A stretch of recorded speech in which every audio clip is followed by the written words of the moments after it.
So how did Salahuddin, the man that took back Jerusalem for the Muslims, stay so motivated over decades of war, and especially when the Ummah was at one of its lowest points? So what we're going to cover in this video is how motivated Salahuddin was and how motivated he needed to be, and what we can learn from his motivation and the strategies of motivation that he used to keep himself and his army going. And finally, we're going to cover the truth about relying on motivation for success in business, marriage, or deen, whatever it is. And you're going to want to stick around for this, because ignoring these strategies are going to cause you to be constantly looking for new motivation every few weeks for your goals when others bypass you effortlessly. I'm Ameen Omar, by the way, a coach, businessman, and author of the book, The Shepherd's Way, which is all about how to be the best Muslim man in your character, your mindset, your action taking. So firstly, Salahuddin was alive at a time where you needed a lot of motivation just to breathe, just to feel a glimmer of hope in the future for Muslims, for the whole Ummah.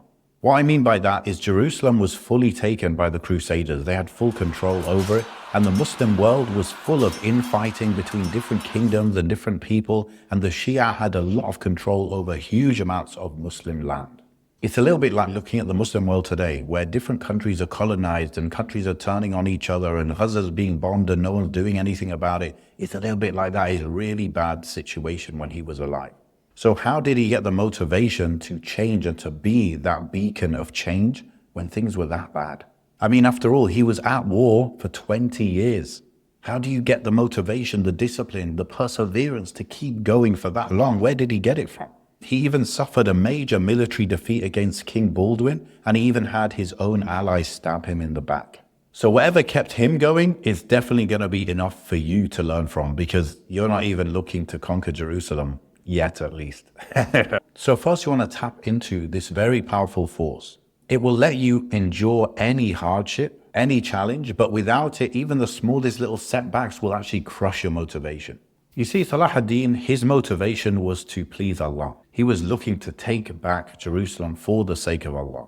He wanted to make Allah's word the most high. He wanted to reclaim the major holy sites of Islam, Masjid al-Aqsa. He also wanted to spread Islam and destroy oppression and allow justice to prevail in the world. Imagine having such high, big goals that you're waking up to work on every single day.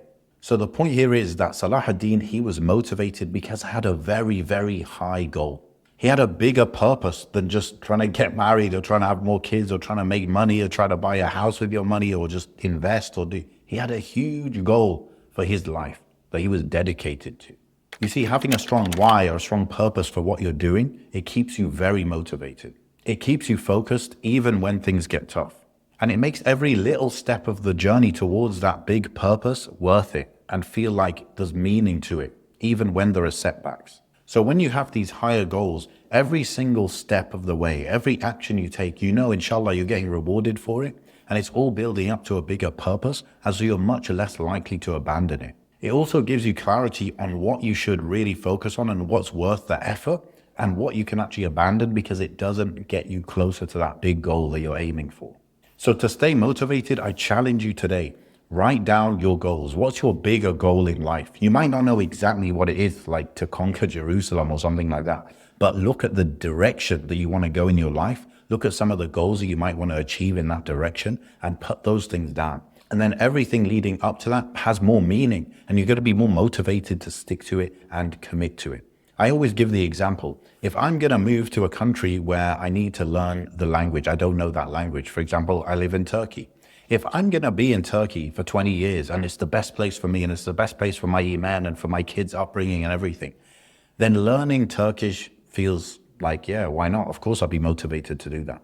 But if I was coming to Turkey just to enjoy myself, try out a different country, look at the different foods and try the different foods and visit different places for 1 year, 2 years, then I might say, what's the point? So the bigger the goal you have, the bigger the purpose you have, the more reason that you're going to stick to it, you're going to be motivated, and no matter what setbacks hit you, you're going to keep going. So make sure you have a direction, a clear goal and purpose for your life. More than just reaching Jannah, but how will you reach Jannah? Make sure you have that purpose, write it down, and then look at the steps along the way and how everything will contribute to it. And that will, inshallah, keep you very motivated. Now, some of Salahuddin's greatest battles were not even fought on the battlefield. They were fought in the small, daily, regular habits that prepared him for victory in the first place. In October 1187, Salahadin took Jerusalem back from the Crusaders.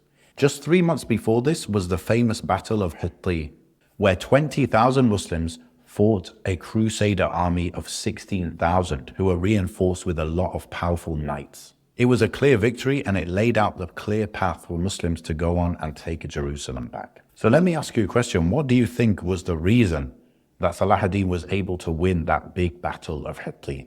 Was it purely his actions on that day, the tactics, the fighting, and what was done on that day? Or maybe was it the preparation that he did a week before that led him to the victory?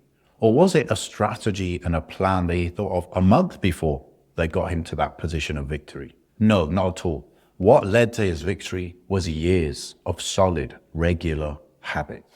The dua, the salah, the istighfar, the constant study and practice of warfare, the negotiations and conversations he had to find allies. So the point here for your motivation is that big victories are built on regular daily habits. You see, small consistent efforts, they compound over time until they become very significant. And the fact that you're only doing these small things every day, they keep you going and giving you that sense of progress and momentum, even when the big goal feels far away. And this is very important, because if you see your tasks every day as big and heavy and hard, then it's going to be more likely you get demotivated and you stop altogether, and that completely cancels your plans for any kind of bigger goals or purpose. Also, when you have the mindset of doing small things every day that leads to that bigger goal, then because those things are small, you have to link them to something for them to feel significant, and it reminds you of the previous point, the big purpose that you're working to in the first place. And smaller habits, they're easier to maintain on days where you're not feeling it, you're demotivated, or you're just very busy or tired that day. When you have small things that you're constantly implementing, firstly, they can become automatic for you. And secondly, they're small things. So even on a tough day, you can push yourself through it. They also build discipline and that confidence that, yes, when I say I'm going to do something, I do it. Because you have that past record of doing these constant habits daily, even if they're small, but that lodges in your brain the fact that, yeah, when I set out to do this thing, I do it, even if it's small. Your brain doesn't remember it's small. Your brain just remembers that, yeah, whatever you say you do it, inshallah. So how you can use this Salahadin tactics to make sure your motivation stays up and you make real progress towards your goals is to pick one habit, one small habit, and even make a 2-minute version of it. So let's say you want to get closer to Allah, you want to read Quran regularly. Well, instead of saying, yes, I'm going to read 1 juz of Quran every day, 2 juz of Quran every day, start with opening the Mus'haf and saying, A'udhu billahi minash shaitanir rajeem. That's your daily habit. That's the thing that you have to do minimum. Now, on a good day and a normal day, you won't just say A'udhu billah, you'll actually start reading Quran, maybe 1 page, 2 pages, 3 pages, whatever you're feeling on the day. But on the bad days, you just open it up and you can tell yourself, yeah, I just need to open it up and just say that. And that'll be my habit ticked off, if you like. And you'll build this progress and this momentum of it being automatic, of it feeling easy. And then eventually that habit can become not just opening it, but reading 1 page as the minimum. So days when you're feeling good, you're going to read 10 pages. And days when you're feeling bad, you just read 1 page because you're used to that then and it doesn't feel big for you. So build habits and build them systematically where you're like, yes, this is my current habit, and track it. And the best thing you can do is have an accountability coach, have someone hold you account for that habit and track it with you and see the percentage of how you're doing it every week, every month. And then the days where you weren't doing it, what happened there? How can you improve it? So now, although Salahadin had been implementing those small habits every day that got him to that big victory, there's another pillar of his motivation that you probably lack, but it's one of the easiest ones to implement in your life. You see, a single spark alone, it's not likely to start a big fire and it's going to warm everyone up and create that light that we need. But when you have multiple sparks, it becomes much more likely that you can start that bonfire with it. And once those sparks create that fire and it grows and grows, it becomes unstoppable. You see, Salahuddin's bond with his brothers, with the scholars around him and his advisors, they were like a bonfire. They fed each other and they were fuel for each other. And how motivating is that? To have brothers around you who are fighting on the same battlefield as you, who are praying with you, strategizing with you, planning with you, maybe doing dhikr or dua together. This sense of unity, it made them stronger and it boosted their motivation and kept them going even when times were really difficult. And he also was surrounded by advisors and scholars who kept him on point as well and motivated him further. Some of these are Nuruddin Zingi, the very famous one, and Imad-ad-Din al-Asfahani.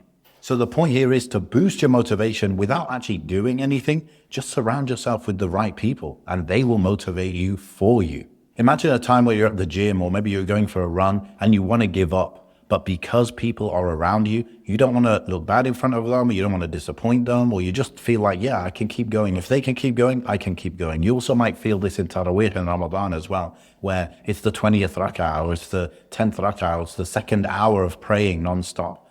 And you feel like, yeah, I can keep going. I know I couldn't do this on my own at home, but I can do this in this group. So yeah, it's essential to have people around you, people who are on the same wavelength as you. They have big ambitions like you. They have a goal, they have a purpose, they have good habits, and you're all motivating each other to do better and better every single day. Some of them will be on the same wavelength as you, just being with you, giving you that encouragement, that praise, that advice and feedback. Some people could be like mentors or coaches who actually advise you on the specific way that you're doing things and how you can do things better. And some people would be like a coach where they question you on why you're doing that and are you sure you want to do that? And what's the real reason you're doing that?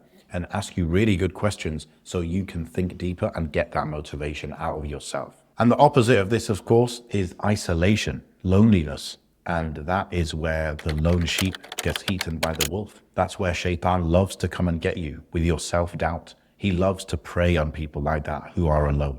So strengthen yourself with good brothers who are on the same wavelength, and especially those who have strong iman, and they can encourage you in that way.